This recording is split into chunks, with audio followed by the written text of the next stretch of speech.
Fala internet, beleza? Seguinte, muita gente reclama que o sistema de autofoco das DSLRs erra muito, mas calma aí que nem tudo está perdido e hoje eu vou dar dicas importantes para você nunca mais errar o foco. Então, bora evoluir?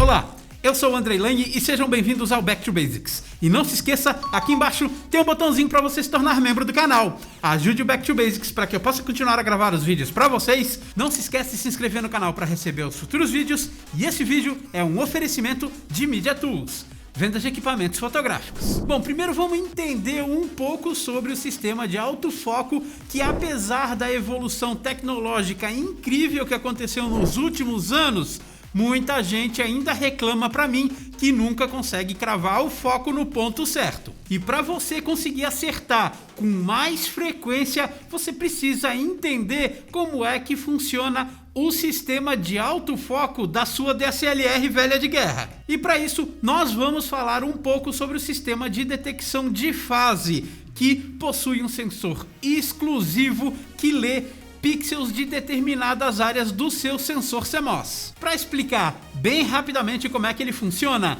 antes da imagem chegar no sensor CMOS, ela é dividida em duas e enviadas para esse sensor de autofoco. Quando o sistema alinha as imagens, ou seja, alinha esses dois feixes de luz, as duas fases, né? Por isso que é um sistema de detecção de fase, a câmera consegue entender e calcular qual é a distância que está o sujeito a ser focado. E aí manda essa informação para o motor de autofoco da sua objetiva e bum! Tudo está nítido e focado. E esse sistema funciona no Viewfinder, tá? E é dele que eu vou falar hoje. Se vocês gostarem, eu posso fazer um outro vídeo dando dicas de como usar o foco por contraste no Live View. Como eu falei, esse sistema tem um sensor exclusivo e lê apenas determinadas áreas do seu sensor, que são os famosos pontos de autofoco, que podem variar de 30 até mesmo mais de 45 pontos de autofocos em câmeras mais caras, ou seja, câmeras mais flagships. Então, com essa parte já entendida, eu vou dar as dicas para vocês de como acertar cada vez mais na hora de fazer o foco utilizando o sistema de autofoco da sua DSLR. E o primeiro deles é contraste. O segredo está no contraste. O sistema só vai entender se uma região está focada se existir contraste de luz e contraste de cor. Não adianta nada você apontar a câmera, os pontos de autofoco, para uma região que não tem nem contraste de luz, nem contraste de cor. Se você fizer isso, a chance da câmera errar o autofoco é muito grande. Então sempre coloque os pontos de autofoco em linhas bem definidas. Por exemplo, se você estiver fazendo retratos, use os olhos, onde tem a parte branca e a parte escura, ou seja, a parte colorida dos olhos, e é nela que você tem que apontar, você tem que colocar esse ponto de foco, porque aí sim vai ser muito mais fácil para a sua câmera conseguir entender a região em foco e cravar ele no ponto certo. Ou então, se você estiver fazendo fotos, por exemplo, que não tem nada a ver com o rosto, fotos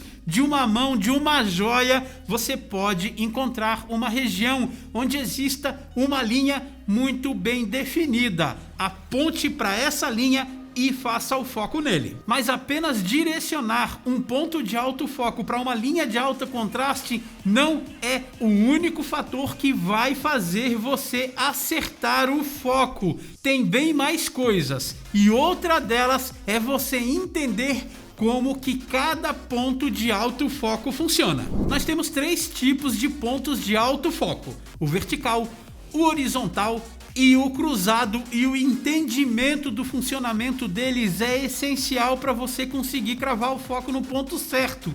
Não é brincadeira não. Bom, você já sabe que você tem que apontar para uma região de alto contraste, ou seja, para uma linha onde tenha contraste de luz e cor. Mas você tem que prestar atenção. Se você estiver usando um ponto lateral que faça a leitura horizontal, não adianta nada você colocar ele num ponto onde existe uma linha vertical. Ele não vai conseguir fazer a leitura. Mesma coisa se você fizer ao contrário, e é por isso que tem muita gente que não gosta dos pontos laterais de autofoco. Ficam sempre reclamando e falando que esses pontos não conseguem fazer o foco nunca. Pois é, agora você já está sabendo. Então a gente já entendeu que um ponto de foco pode estar lendo apenas horizontalmente ou apenas verticalmente. E o tal do ponto cruzado? Você já deve ter matado a charada, né? Ele lê tanto na horizontal quanto na vertical ao mesmo tempo, e esse é um sistema de autofoco que é muito mais rápido, muito mais preciso, porque ele faz as duas leituras ao mesmo tempo. Então, leia o manual da sua câmera para você poder entender quais são os pontos cross-type, ou seja, cruzados, quais são os pontos horizontais e quais são os pontos verticais. Quer ver? Vamos dar uma olhadinha aqui na tela, e eu tô utilizando aqui a Bembox para mostrar para vocês. Essa é a telinha da T5i e eu vou clicar aqui nos pontos de foco. Vocês estão vendo que nos pontos de foco aqui, ó, nós temos esse central, que é um quadradão. Nós temos esse ponto aqui, que é um retângulo deitado, e esse ponto aqui, que é um retângulo em pé. Então, esse cara aqui faz a leitura na horizontal. Esse cara aqui faz a leitura, olha lá, ó, na vertical.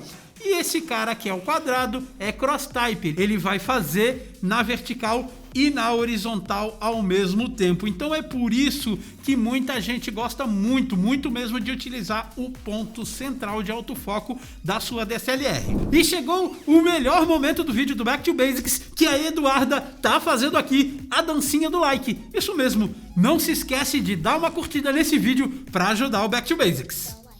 Outro fator extremamente importante para você conseguir acertar o foco cada vez mais é a abertura da lente, mas não é por causa apenas da profundidade de campo, é porque cada ponto do seu sensor de autofoco foi criado para ser mais sensível em uma determinada abertura.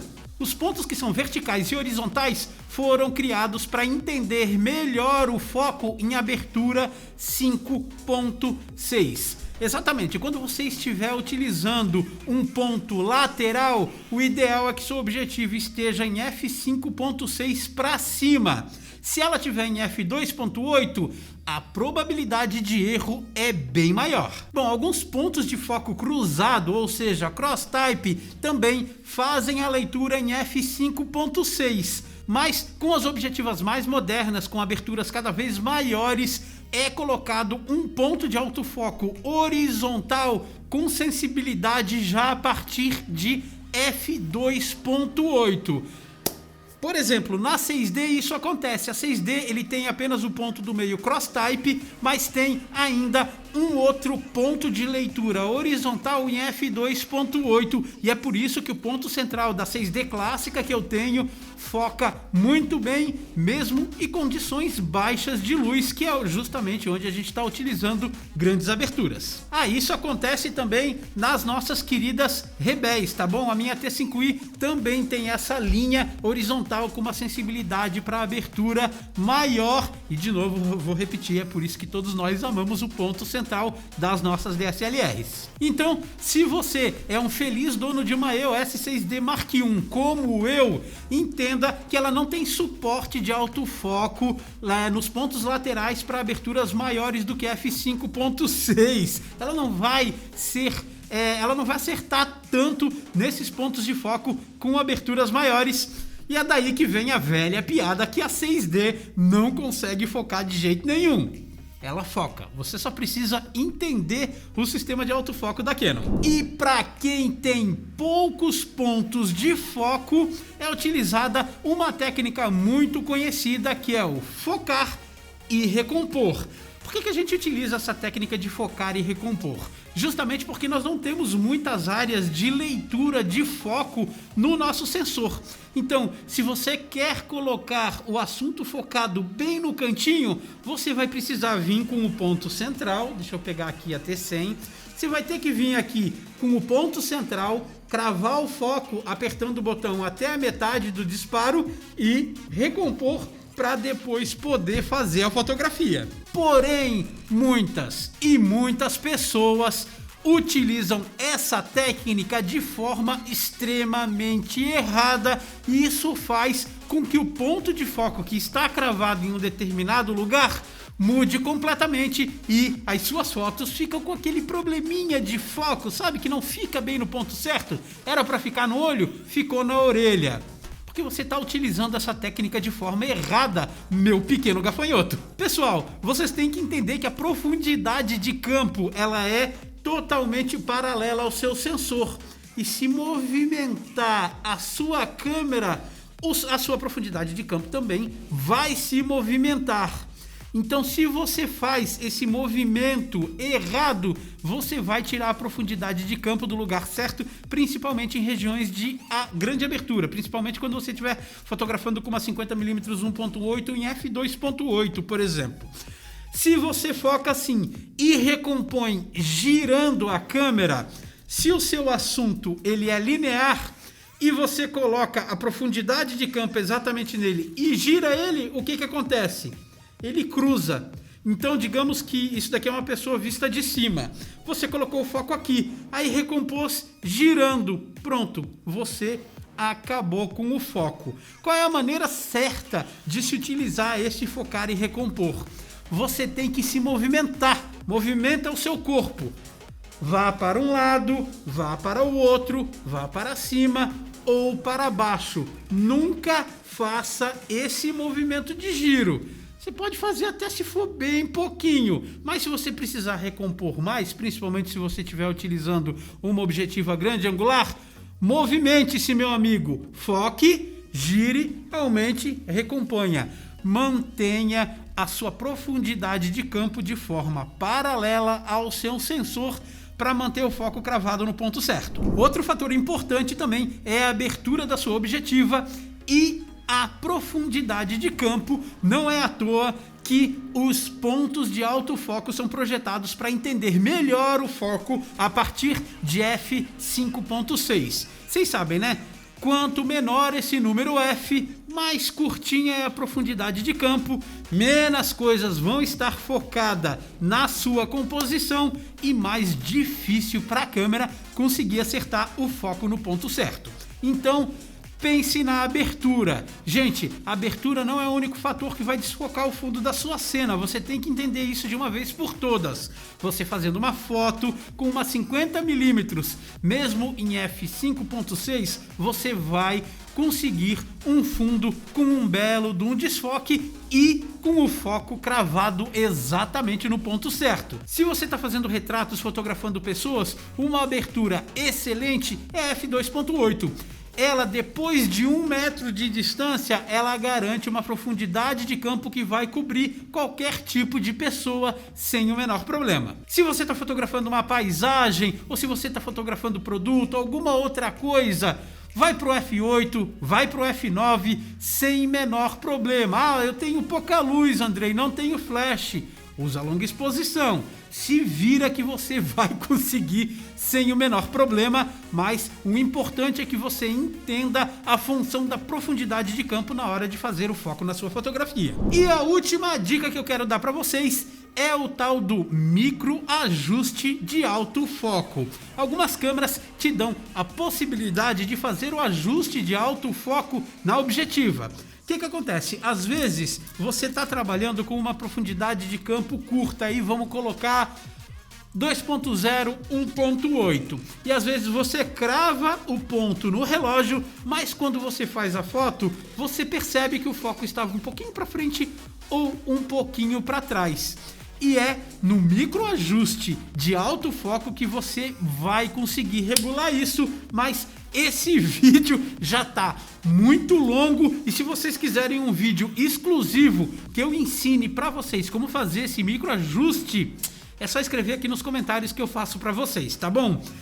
Mas alguma outra coisa que eu preciso falar para vocês é assim, se você é o feliz detentor de uma câmera mirrorless, aí tudo muda de figura, meus amigos. As câmeras mirrorless, elas têm mais de 5.000 pontos de autofoco, todos eles são cross-type, todos eles são feitos para f5.6, f2.8 e para grandes aberturas. O sistema de detecção de fase funciona ao mesmo tempo com o sistema de contraste. E é por isso que as câmeras mirrorless têm um sistema de autofoco 1000 anos-luz na frente de uma câmera DSLR. Beleza, pessoal? Bom, é isso aí. Se vocês estão curtindo o meu trabalho, não se esqueça de fortalecer com aquele joinha, de compartilhar o vídeo para o canal crescer cada vez mais e mais. E aquele abraço. Delícia!